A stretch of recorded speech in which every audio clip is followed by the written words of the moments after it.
Biden DOJ punishes elderly pro-life women for trying to stop abortions. Both face jail time. There you see it on your screen. That is the headline. Here's the story. A federal jury convicted 3 pro-life activists for trying to stop abortions from taking place at a Washington, D.C. abortion facility. The Justice Department said the defendants were involved in a conspiracy to blockade the abortion clinic. The convictions are a felony, and the defendants each face up to 11 years in prison, 3 years of supervised release, and a fine of up to $350,000.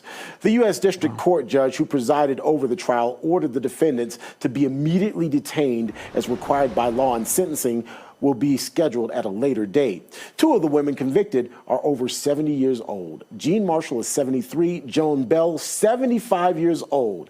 11 years, basically a life sentence for them, David. Joining us now is Chris Bell, the founder of Good Counsel Home and the husband of Joan Bell. Mr. Bell, welcome to American Sunrise, sir. Thank you. Thank you for having me this morning. All right, so let's just kind of start here. How is your wife doing? I would imagine the stress of this in and of itself has got to be overwhelming. Well, I have to tell you, she gets the call almost every day. And we see this as an opportunity of prayer and penance, not only for our sins, but the sins of abortion.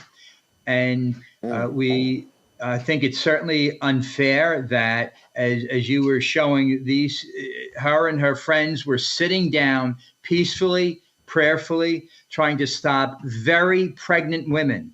In fact, if you were able to see the whole video, you see a woman who is obviously pregnant going in there trying to end the life of her child.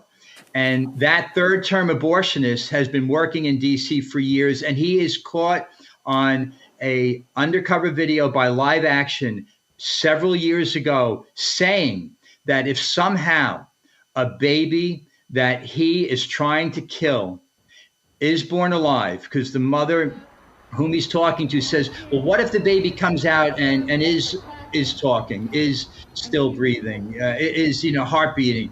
And he says, well, just put it aside.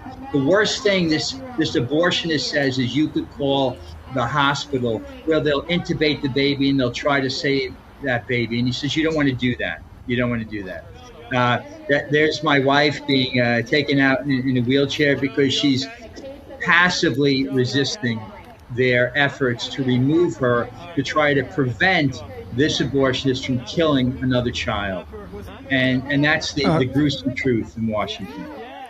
Chris, in essence, the DOJ is treating her, not even treating her, she is considered a criminal by them, yet she really is a pro-life heroine, is what she is. And so then the question is, what's going on specifically with this act, this law on the books that she technically violated?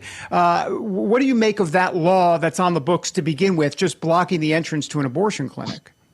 Well, you're very kind to call her a heroine. She'd never say that. What she'd say is she's just doing simply justice, just trying to save the life of a child. Because as we know, every day in this nation, thousands of children are executed by the protection of the state and the government. Still, even with the Dobbs decision, women are taking abortion pills, and women are aborting up to the moment of birth in their 3rd trimester.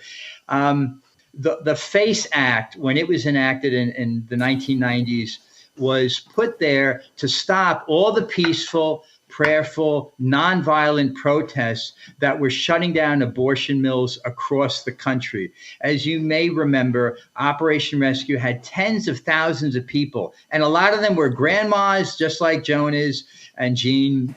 And a lot of them were upstanding people. They were lawyers, they were doctors, they were social workers. Mark Bavaro got arrested, an NFL New York Giants star, and they were trying to stop this hedonist crime.